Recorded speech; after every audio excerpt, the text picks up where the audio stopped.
तो सूत जी महाराज कहते हैं शौनकादिक ऋषियों, माता सती के विवाह के बाद ब्रह्मा जी नारद को सुना रहे हैं और सूत जी शौनकादिक ऋषियों को सुना रहे हैं।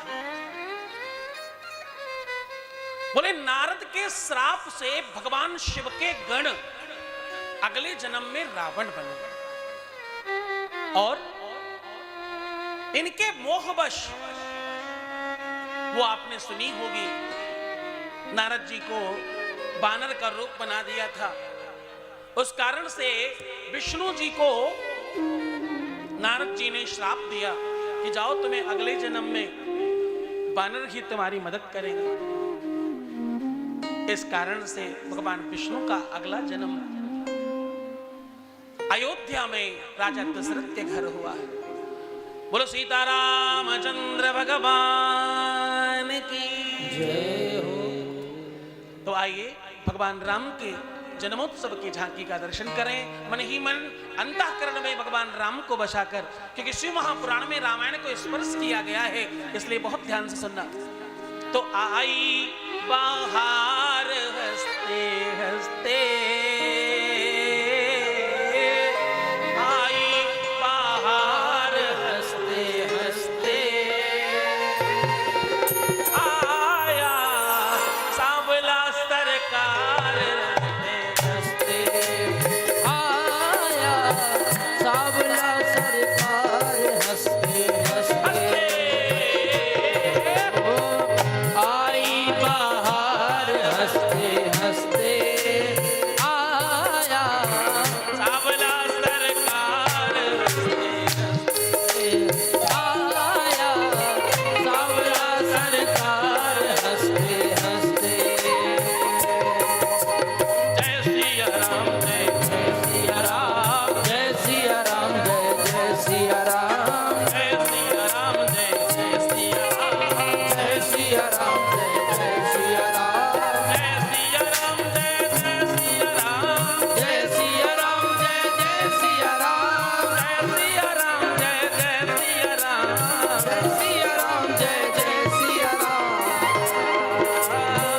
आई बाहर हंसते हंसते, आया सांवला सरकार हंसते हंसते, आया सांवला सरकार हंसते हंसते,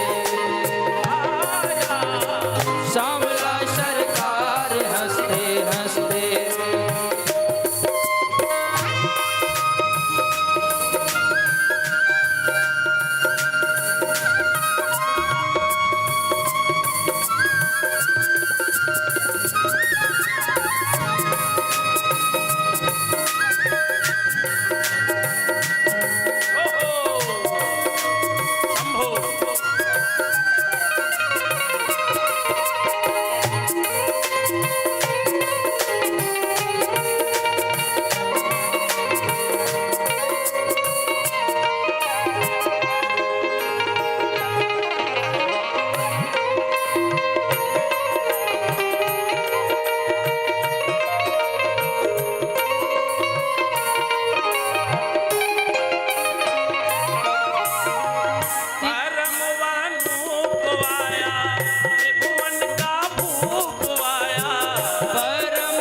सरकार हंसते हंसते आया,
हंसते हंसते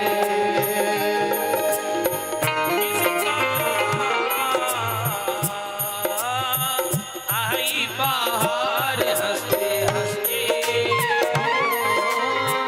आई बाहर हंसते हंसते आया सांवला सरकार हंसते हंसते आया सांवला सरकार हंसते हंसते आया सांवला सरकार हंसते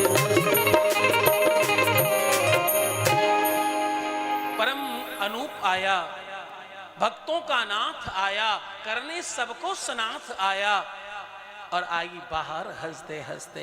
मानो चारों तरफ से खुशहाली लेकर रघुकुल कमल दिवाकर, मानो सूर्य कुल में अब सूर्य ने जन्म लिया, अब प्रकाश आया है, अब भगवत्ता आई है। ये रघु के कुल में, ये दिलीप के कुल में, ये राजा दशरथ के संतान के स्वरूप में चौथे पन में इनको संतान हुई है। बहुत मान्यता के बाद और गुरु के प्रसाद स्वरूप में यज्ञ करने के पश्चात इनको संतान प्राप्त हुई। आपने कथा सुनी, श्रृंगी ऋषि वशिष्ठ बुलावा, पुत्र काम शुभ यज्ञ करावा। उस यज्ञ के चरु से 4 संतानें मिली, राम, लक्ष्मण, भरत, शत्रुघ्न। इस प्रकार इनका नामकरण किया गया। वो स्वामी तुलसीदास जी कहते हैं, रामायण की 2 बातें केवल मात्र अगर आपने अपने जीवन में उतार ली, शिव महापुराण कहती है आपको और कुछ करने की जीवन में जरूरत नहीं पड़ेगी। हाँ, केवल 2 बातें। क्या? एक पहली बात कि प्रात काल उठी गए रघुनाथा, प्रात काल उठी के रघुनाथा, प्रात काल उठी गए रघुनाथा, प्रात काल उठी के रघुनाथा, मात पितहि गुरु नावहि माथा, मातु पितहि गुरु नावहि माथा। इस प्रातः उठकर माँ, पिता और गुरु को नमन करते हैं। प्रात काल उठे रघुनाथा, प्रात काल उठे के रघुनाथा, प्रात काल उठे रघुनाथा, प्रात काल उठे रघुनाथा, मातु पितहि गुरु नावहि माता, मातु पितहि गुरु नावहि माथा, प्रात काल उठे रघुनाथा। प्रात काल उठे के ये पहला लक्षण है। रघुनाथा। और दूसरा, एक तो ये और दूसरा, माता पिता गुरु की वाणी, माता पिता गुरु की वाणी, माता पिता गुरु की वाणी, माता पिता गुरु की वाणी, बिना विचार जानी, बिना विचार करो तुम जानी, बिना विचार शुभ जानी। बिना विचार करो शुभ जानी। माता पिता और गुरु की वाणी बिना विचार करो सब जानी, एक लक्षण। और दूसरा, प्रात काल उठ गए रघुनाथा और मात पिता ही गुरु ना वही माता। दोनों ही चौपाइयों में वही 3 लोग हैं जिनको आपको प्रातः नमन करना चाहिए, वंदन करना चाहिए। ये वो लोग हैं जिन्हें सुबह उठकर आपको नमन करना चाहिए। उठकर दोनों हाथों को जोड़कर हाथ को देखकर कहते हो ना, कराग्रे वशते लक्ष्मी कर मध्य सरस्वती कर मूले स्तुतो ब्रह्मा प्रभाते कर दर्शन, कहते हो ना? हाँ, दोनों हाथ देखकर। और फिर जैसे ही आपका पैर जमीन पर पड़े उसके पहले जमीन को, धरती माता को प्रणाम करते, और फिर माता पिता और गुरु को प्रणाम। ये पंचदेव ऐसे हैं तुम्हारे जीवन में जिनका अगर आपने अनुसरण कर लिया तो आपको कुछ और जत करने की जरूरत पड़ेगी नहीं। राम तुल्य आपका जीवन होगा। हाँ, आपका जीवन सर्वश्रेष्ठ होगा, आपका जीवन अलौकिक होगा। गुरु ग्रह गई पढ़न रघुराई, अल्पकाल विद्या सब पाई। सब सीख लिया अल्पता में। क्यों? क्योंकि इनके जीवन में गुरु के प्रति श्रद्धा है, विश्वास है। जब आप परंपरागत कोई बात सुन रहे होते हैं और आप सुनना चाहते हैं, आप लेना चाहते हैं, आपका अनुसरणीय भाव होता है तो आपको मिलता है।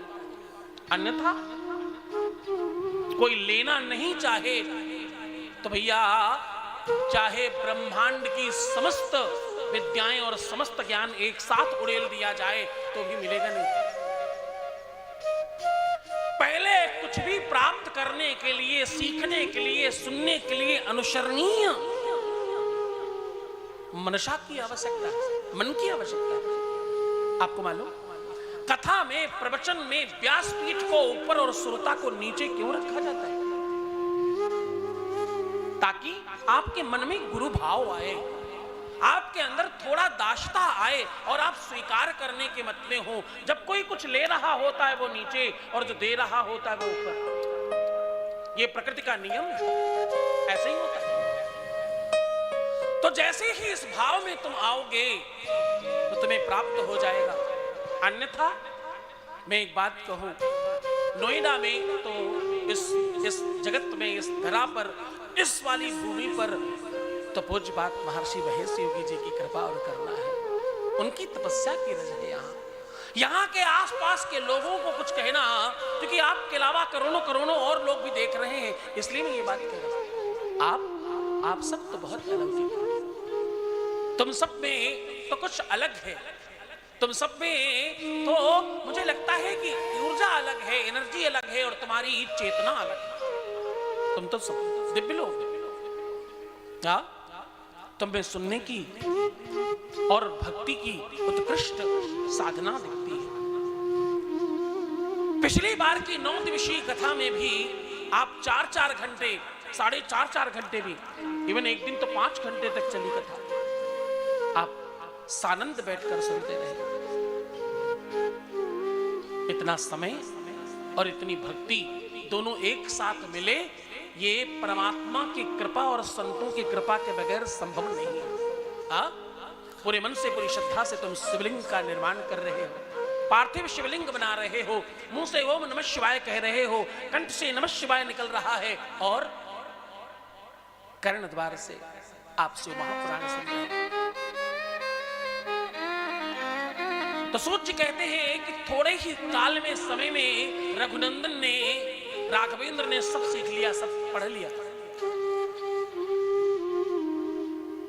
राजा दशरथ के घर एक संत आए और इन्होंने आकर के राजा दशरथ से प्रार्थना करी कि आपके दोनों बाल गोपाल मुझे चाहिए। पहले तो जब ऐसा कहा इन संत ने, इनका नाम विश्वामित्र है, विश्वामित्र जी ने जब पहले ये बात कही तो राजा दशरथ ने पहले तो इनकार कर दिया, लेकिन फिर धीरे धीरे जैसे जैसे विश्वामित्र जी ने समझाया तो राजा दशरथ जी को समझ में आई बात। अन्यथा प्रारंभ में उन्होंने कहा कि राम देत नहीं बनत गोसाई, मैं सब तो दे सकता हूं, संपत्ति ले जाओ सारी, पूरा राजपाट ले जाओ, लेकिन राम देते नहीं बनता। लेकिन जब विश्वामित्र जी ने इनके कर्तव्यों का अनुसरण कराते हुए इनको बताया तो राजा दशरथ ने राम और लक्ष्मण को इनको हाथ में दे दिया। तो बोले विश्वामित्र कहे सुनो दशरथ इस मेरे पैगाम को, यज्ञ करन नहीं देवे निशाचर, यज्ञ करन नहीं देवे निशाचर, जल जीवन राम, यज्ञ करन नहीं देवे निशाचर, तीज लक्ष्मण राम को, यज्ञ न करन नहीं देवे निशाचर, तीज लक्ष्मण राम को, यज्ञ करन नहीं देवे निशाचर, तीज लक्ष्मण राम को।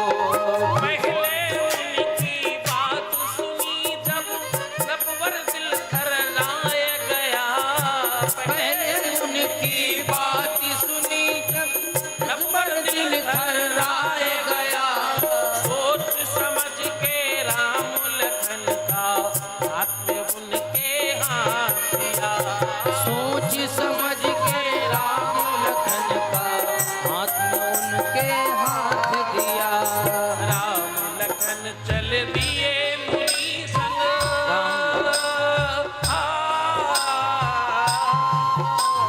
राम लखन चल दिए मुनि संग, छोड़ अयोध्या धाम को, यज्ञ करन नहीं देवे निशाचर, तीज लक्ष्मण राम को, यज्ञ करन नहीं देवे निशाचर, तीज लक्ष्मण राम को।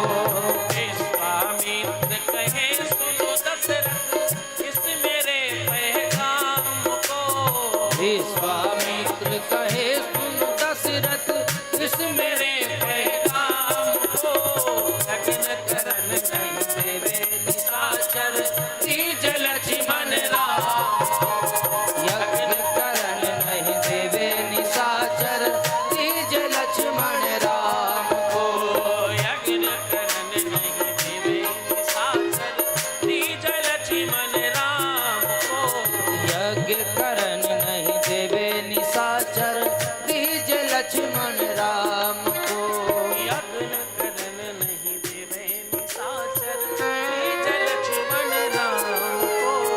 यज्ञ करन नहीं देवे निशाचर, तीज लक्ष्मण राम को। विश्वामित्र, ये जो बात मैं आपको संक्षिप्त में कह रहा हूं ये बड़ी विस्तार में है। हाँ, पिछली बार हम लोगों ने राम कथा में इस विषय पर बड़ी चर्चा की, लेकिन शिव महापुराण में बहुत स्पर्श है, बहुत छू कर निकल गई है कथा। क्यों? क्योंकि शिव महापुराण ही अपने आप में बहुत प्रसिद्ध ग्रंथ है। विश्वामित्र जी भगवान राम को और लक्ष्मण को मांग कर ले गए और भगवान राम ने जाकर के वहां ताड़कासुबाहु का वध किया, मारीच को दूर फेंका, 100 योजन दूर जाकर मारीच गिरा, यज्ञ की रक्षा करी और गुरुदेव की खूब आनंद से सेवा करते हैं। एक बात कहूं, गुरुओं की प्रति श्रद्धा और विश्वास रखना, गुरुओं पर भरोसा और विश्वास रखना एकदम जरूरी है, एकदम आवश्यक है। लेकिन गुरु करो जान के, पानी पियो छान के, इसको उल्टा करने जैसा है। गुरु करो छान कर, पानी पियो जान कर। हाँ, गुरु वो गुरु तत्व है, वो गरुत्व है, और वो गरुत्वाकर्षण है, वो गरुता है, जिसके जीवन में आ जाने के बाद मनुष्य श्रेष्ठ हो जाता है। एक बात कहूं, मैं तुम्हें रोज कहता हूं, व्यास पीठ के सन्मुख बैठकर आवाज करना। जो पार्थिव शिवलिंग निर्माण करने के लिए मिट्टी दे रहे हैं उनकी जिम्मेदारी सबको देंगे, आप बिल्कुल चिंता मत करें। सैकड़ों ट्रक मिट्टी आ रही है, आप बिल्कुल चिंता न करें, खूब आनंद से आपको मिलेगी, सब तक पहुंचेगी। एकदम ऐसा न समझे कि आप जल्दबाजी नहीं करेंगे तो खत्म हो जाएगी। आप आनंद से बैठिए, उनका काम वो 10 बार लाएंगे, 100 बार लाएंगे, आपको देंगे। और कायदे में तो आप लोगों में से कुछ लोगों को रोज सेवा में खड़ा किया जाता, वो खड़े तो हो जाते फिर बैठ जाते। इतनी जल्दी तो नेताजी लोग भी नहीं बैठते होंगे खड़े होकर। हाँ, वो कम से कम चुनाव भर तो खड़े ही रहते हैं। आप तो कथा भर भी खड़े नहीं रह रहे हैं। कृपया जो सेवा में खड़े हुए थे वो सेवा करें, ताकि सब लोगों तक मिट्टी पहुंच सके, क्योंकि आप बहुत पर्याप्त मात्रा में लोग हैं आपके बीच से कुछ। और पता, ये जो सेवा कर रहे हैं सब बाहर के बच्चे हैं। तुम्हारे नोएडा वाले तो एक आधी कोई गलती से खड़े हुए होंगे। कितने लोग सेवा कर रहे हैं नोएडा से? हाथ उठाओ जो सेवा कर रहे हैं नोएडा वाले लोग। एक भी नहीं है। हाँ, वो पीछे से हाथ उठाएं पर सेवा कहां कर रहे हो? लग जाओ। बिल्कुल, आप नोएडा वाले लोग भी कुछ लोग लगकर सेवा करें। सेवा अपने आप में यज्ञ है ना? सब लोगों तक मिट्टी पहुंचाओगे, तुम्हारी दी हुई मिट्टी से लोग शिवलिंग बनाएंगे। सोचो, उसमें तुम्हारा भी तो हाथ लगेगा ना? हाँ, ये भी तो पुण्य है। इसलिए जो लोग सेवा में खड़े हों, प्रयास करें उन पूरे 9 दिनों तक सेवा में ही रहें। मैं आपसे निवेदन कर रहा था कि गुरु तत्व जीवन में अगर प्रवेश कर जाए, इससे बड़ा कुछ है नहीं। गुरु तत्व आ जाए तो तुम मूल्यवान हो जाते हो, तुम्हारी कीमत बढ़ जाती है और तुम्हारा अस्तित्व बड़ा हो जाता है। एक गुलाब से किसी ने कहा कि तुम्हारे अंदर और भी रंग हैं, तुम एक ही रंग क्यों निकालते हो? तुम लाल ही क्यों निकलते हो? तुम्हारे अंदर और भी रंग हैं। गुलाब ने कहा, मेरे अंदर कोई रंग नहीं। उस व्यक्ति ने कहा कि देखो, तुम्हारी जो ये टहनी है ये हरी है, और भी रंग है तुम्हारे में। गुलाब ने कहा, मान लिया हरा है और कोई रंग नहीं।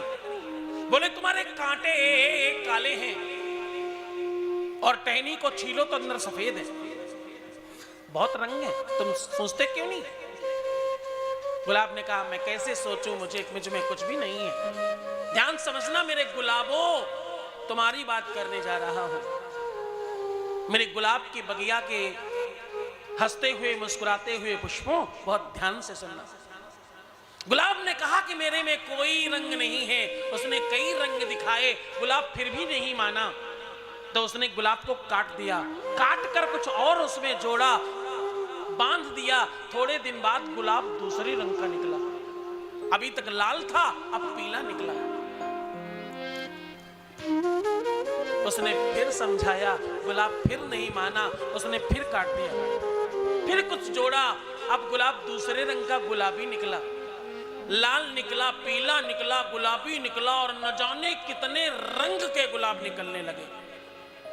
उसने कहा, तुम्हारे अंदर अनेकों रंग हैं, तुम पहचानते नहीं, तुम जानते नहीं, तुम्हें मालूम नहीं अपनी अहमियत, तुम्हारी शक्ति, तुम्हारा सामर्थ्य, तुम्हारा पावर, तुम्हारी क्षमता तुम्हें मालूम नहीं है। केवल तुम्हें बहुत रंग है, तुम्हें बड़े कलर।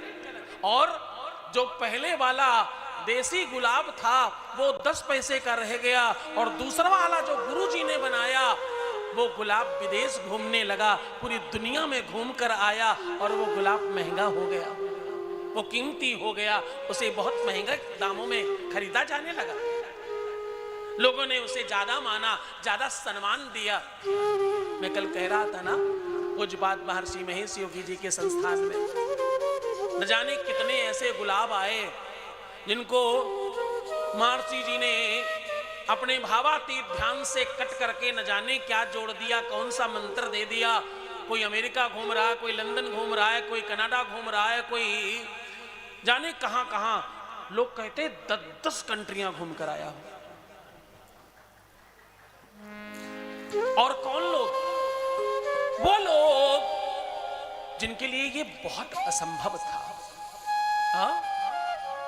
एक बात कहूं,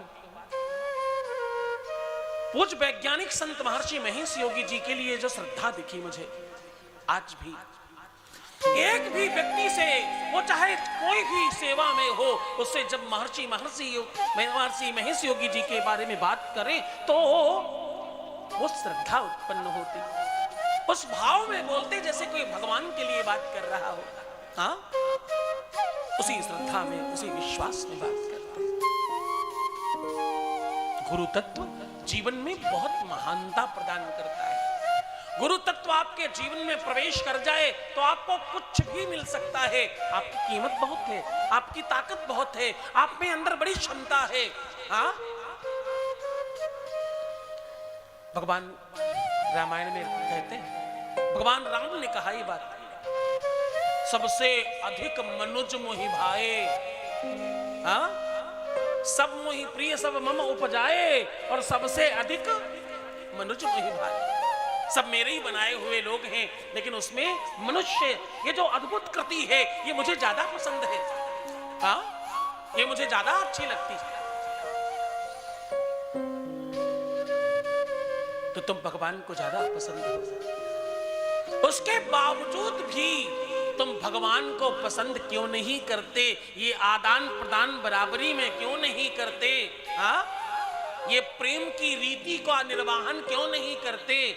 एक कोई है जो तुम्हें प्रेम करता है, एक कोई है जो तुम्हें स्नेह करता है, तुम्हें लाड लड़ाता है, और दूसरे तुम हो कि उनकी तरफ देखते क्यों नहीं?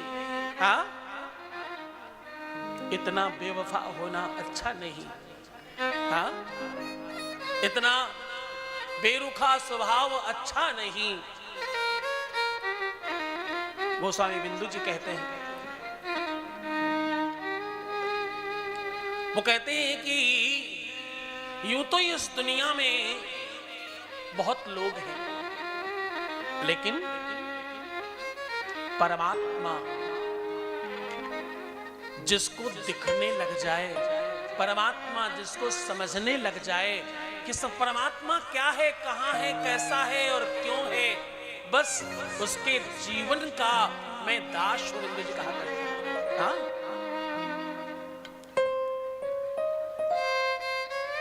गोरखपीठ के आदि संत कहते, वेद पढ़े सो सत्य हमारा, शास्त्र पढ़े सो नाती, और रहनी रहे सो गुरु हमारा, हम रहता के साथी। वो बोलते, जिसके जीवन में, जिसके चरित्र में, जीवन में, निजता में, उसके व्यवहार में, आचरण में परमात्मा तत्व है, परमात्मा की निष्ठा है, परमात्मा के प्रति आदर सम्मान है, और वो परमात्मा को मूर्ति नहीं, परमात्मा को पत्थर नहीं, परमात्मा को मंदिर में कोई विग्रह नहीं मानता, परमात्मा को अपना मानता है।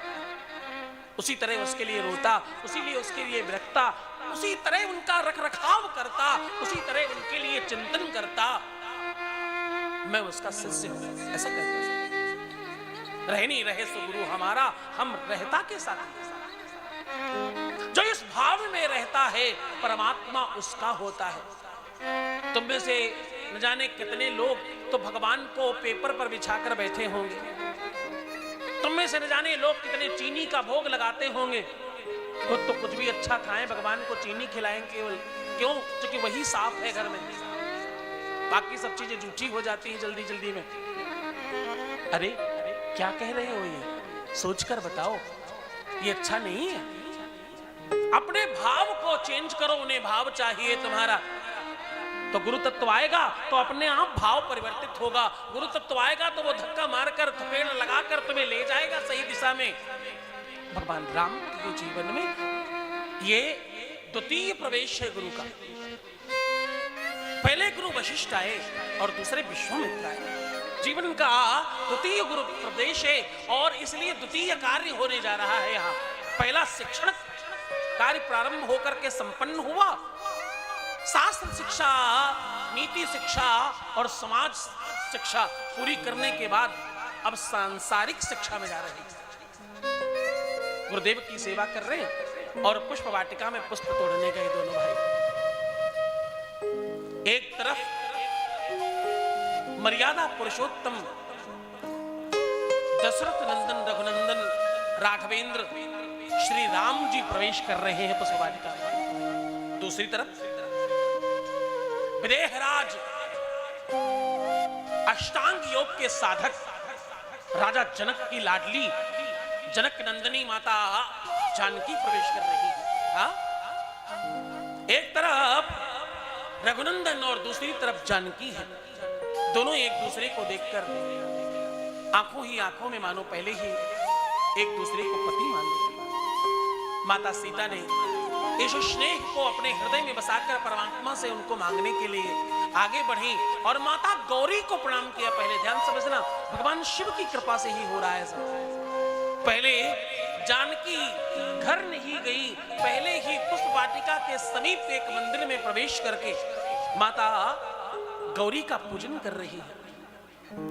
दोनों हाथ जोड़कर, जो विवाहित हैं और जो अविवाहित हैं दोनों ही हाथ जोड़कर, जो विवाहित हैं अपना वैवाहिक जीवन सुखमय करने के लिए भी गौरी पूजन करना चाहिए। तुम जो श्रृंगार लेती हो, तुम जो सुहाग लेती हो, वो गौरजा से लेती हो। किससे लेती हो? गौरी जा से। गौरजा मतलब गौरी जा, भगवान शंकर की पत्नी का नाम है गिरजा, गौरी जा। तो जो सुहागवती है वो भी, और जो विवाह करना चाहती है वो भी, जो पुरुष विवाहित हैं वो भी, जो अविवाहित हैं वो भी, सब इस प्रार्थना में सम्मिलित हो। हाथ जोड़कर बोलिए।